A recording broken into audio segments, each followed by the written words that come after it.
A closer look at Lumon's reforms and new incentives in Severance Season 2 reveals they are darker than they initially seemed. In Severance Season 2's Episode 1, Mark finds himself working with a new set of MDR employees, which prompts him to request the board to bring his old teammates back. To his surprise, the board not only considers his request but also seemingly introduces reforms that seemingly benefit the macrodata refinement workers. Soon after Helly, Dylan, and Irving return, all 4 MDR employees are escorted to a room where Milchick welcomes them with open arms. He then plays a video in which Lumon thanks them for the macro that uprising before revealing new incentives they can enjoy at the Lumon office. The video suggests that Lumon might have finally learned from its mistakes and may be trying to enhance the experience of the innies in the office. However, the truth seems to be far more insidious.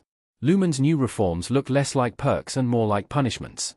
The reform segment in the macro that uprising video is disturbing. Adam Scott as Mark in Severance custom image by Dhruv Sharma.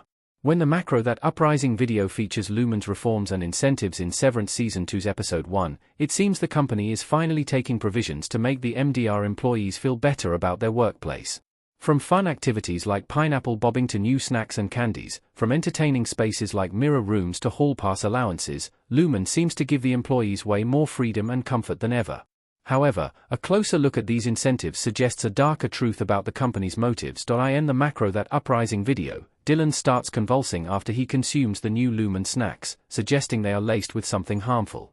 The claymation version of Irving in the video also seems genuinely scared when he looks at his reflections in the mirror room. The MDR employees previously had the freedom to roam the corridors before Milchick and Coble started putting restrictions on them in Severance Season 1.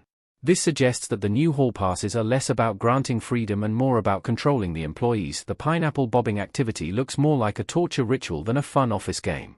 Helly and Mark's arms are tied behind their backs during the activity in the Lumon video, and it looks like they are being waterboarded. In the Lexington letters, page 13, an outie finds her hair wet when she leaves Lumon. She is told she had an incident with the water cooler but later learns her innie was caught carrying a message. Her wet hair could mean she was pineapple bobbing as shown in the video, suggesting it is a punishment far worse than the break room torture for the employees. The reforms in Severance Season 2 call attention to a Keir Egan quote. Keir Egan knew how to tame a prisoner. One of Keir Egan's most well-known quotes highlights that the surest way to tame a prisoner is to let him believe he's free. With the reforms and the new incentives in Severance Season 2, Lumon seems to be following Egan's philosophy of selling the illusion of freedom to the imprisoned innies to ensure they remain compliant. As long as the innies believe the company has their best interests in mind, they will remain docile and easier to control, explaining why Lumon introduces reforms that make them feel more free.